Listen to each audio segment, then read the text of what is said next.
5 food strategies to help your body fight cancer after 60. If you're over 60, there's one statement some physicians tell their patients that honestly frustrates me.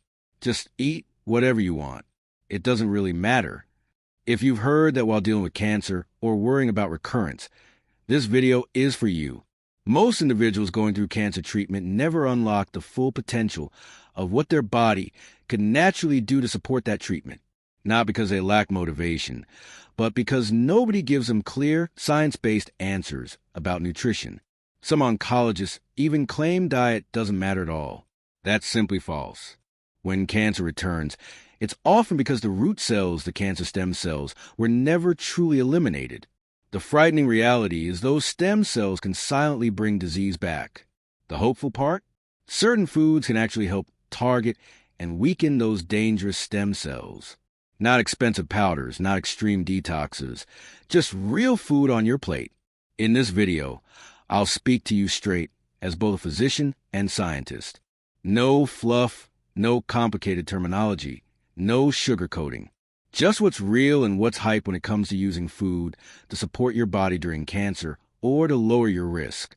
We'll break down 5 simple food strategies that can help your body heal and may even help starve cancer cells over time. What foods to focus on, how often to eat them, and easy swaps you can make starting this week. If you stay until the end, I'll show you how to combine these 5 strategies into one simple daily routine you can actually follow without feeling overwhelmed. Ready? Let's get into it. Strategy 1. Cut back on processed meat and grilled meat. Let's start with something simple but hard to hear. Some foods many people over 60 grew up loving are now clearly linked with higher cancer risk, especially digestive cancers like colon cancer. I'm not saying this to scare you, but because once you know the truth, you can choose better for yourself and those you love.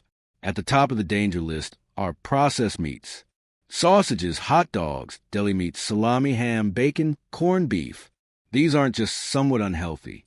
The World Health Organization puts processed meat in the same top category of cancer-causing agents as smoking and asbestos. That doesn't mean a slice of ham equals smoking a pack of cigarettes daily. But it does mean strong evidence shows eating lots of these meats week after week can raise your chance of getting digestive cancers. Now think about grilled meat, because I know many of you love a good barbecue with family. The problem isn't only the meat itself. It's what happens when high heat and open flame hit that meat. When fat drips into the fire, it creates smoke, and in that smoke are chemicals called PAHs. When meat cooks at very high temperatures, it also forms HCAs. You don't need to remember those names. Just remember this: that smoky, burnt, blackened crust on the outside of your steak, burger, chicken, or even grilled fish isn't just extra flavor. It's carrying compounds that can damage your cells over time. The more often you eat that heavy char, the more those tiny damage hits accumulate. So think of strategy number 1 as a loving boundary you set for your body. You don't have to become perfect or give up every memory linked to these foods. But you can decide that processed meats are rare treats, not daily habits. Swap bacon and deli meats for fresh chicken, turkey, beans, or fish more often. Enjoy grilled food once in a while instead of every weekend. And try not to eat the very black, burnt parts. Small, steady changes like this may not feel dramatic, but they help lower the toxic load on your body, give your cells a better chance of repair, and quietly stack the odds more in your favor as you move through your 60s, 70s, and beyond. Strategy 2. Grill smarter. There's one more thing many people don't realize about grilling. Much of the risk comes from long cooking times with very high heat. When meat sits over a strong flame too long, more harmful compounds build up on the surface. So another smart move is to partly cook your food first, then finish it on the grill. For example, you can bake or steam chicken or ribs until they're almost done, then move them to the grill just to get that smoky taste and light color. This way, food spends less time in direct intense heat and less black char forms. You can also flip your food more often instead of letting one side sit and burn. Turning meat or fish every couple minutes helps it cook more evenly and can lower the amount of very dark burnt spots that hold lots of these damaging chemicals. And remember, you don't need deep black lines or a thick crust to enjoy grilled food. A light golden or light brown color is enough for good flavor. If you see a very burnt corner, you can cut that part off before eating. Another simple trick is adding more vegetables and fruit to the grill. Veggies like bell peppers, zucchini, mushrooms, onions, or even corn can be marinated and grilled. They don't form the same level of HCAs as meat because they don't have the same type of protein and fat. That doesn't mean you should burn them to a crisp, but it does mean filling half your plate with grilled vegetables and a smaller portion of meat can be a kinder choice for your body.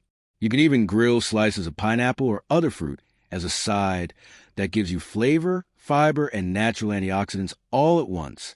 So when you put this together, strategy number 2 isn't about giving up grilling. It's about grilling smarter. Keep grates clean.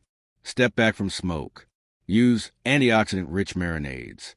Shorten time over high heat. Flip food more often. Trim off very burnt bits. And bring more vegetables onto the grill. These are small, realistic steps that don't ask you to change who you are or what you enjoy, but they do lower the amount of carcinogens you take in. Over time, these little choices can add up and quietly support your body, your cells, and your future health. Strategy 3. Activate your 5 health defense systems with food. If you're over 60, here's something almost nobody explains clearly. Your body isn't just a victim that cancer attacks.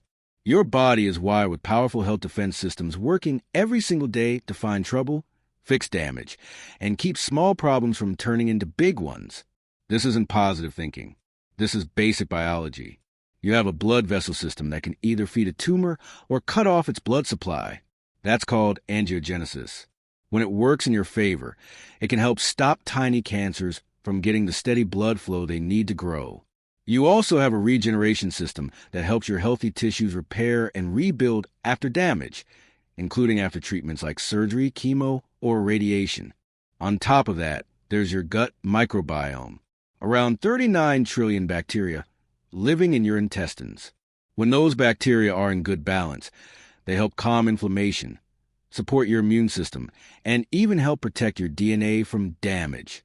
Then you have the DNA repair system itself, which is like an internal editing team that looks for mistakes and tries to fix or remove damaged cells before they turn into a tumor.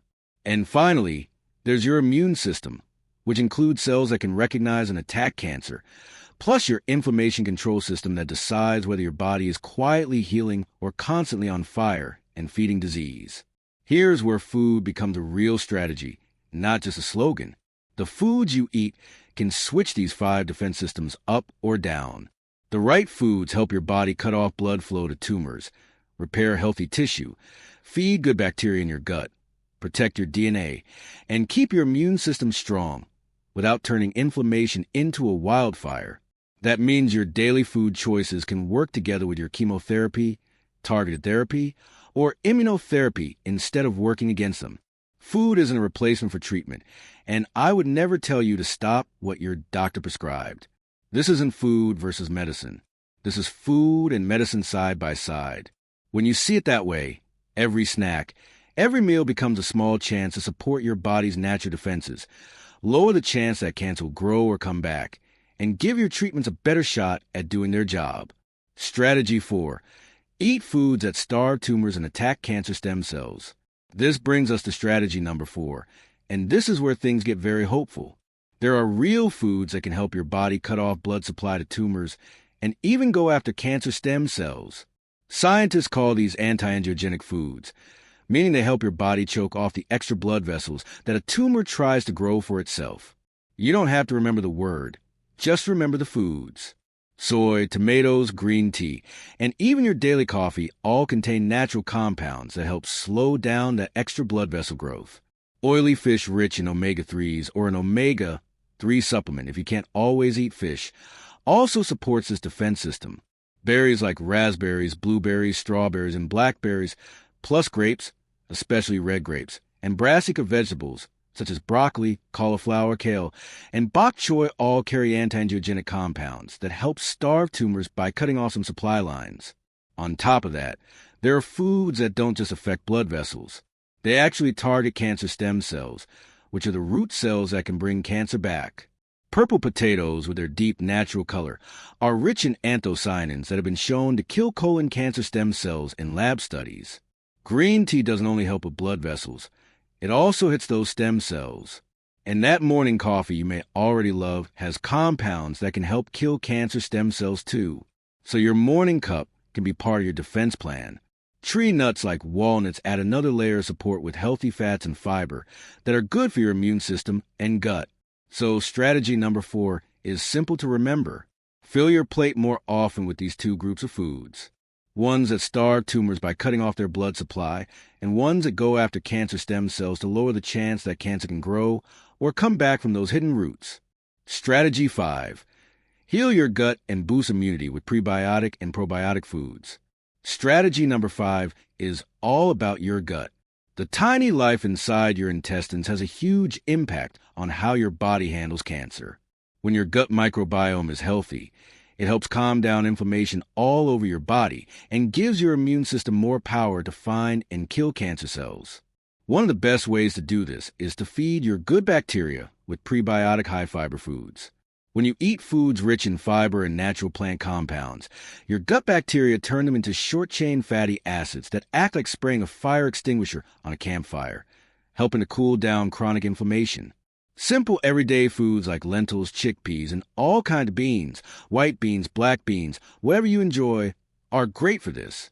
Mushrooms, even basic white button mushrooms, also support your gut. Avocado gives you fiber and healthy fats in one go. And raspberries are pound for pound one of the fruits with the most dietary fiber. So they're a powerful gut feeder too, on top of feeding the bacteria you already have. You can also bring in more good guys directly by eating probiotic foods. Fermented foods like kimchi and sauerkraut and whole full-fat yogurt with live cultures add helpful bacteria straight into your gut. The bacteria in yogurt have even been shown to help lower blood cholesterol, and full-fat yogurt may be even better for this. So strategy number 5 is to build your plate with more prebiotic foods like lentils, beans, mushrooms, avocado, and raspberries to feed your healthy gut bacteria and boost those inflammation-fighting short-chain fatty acids.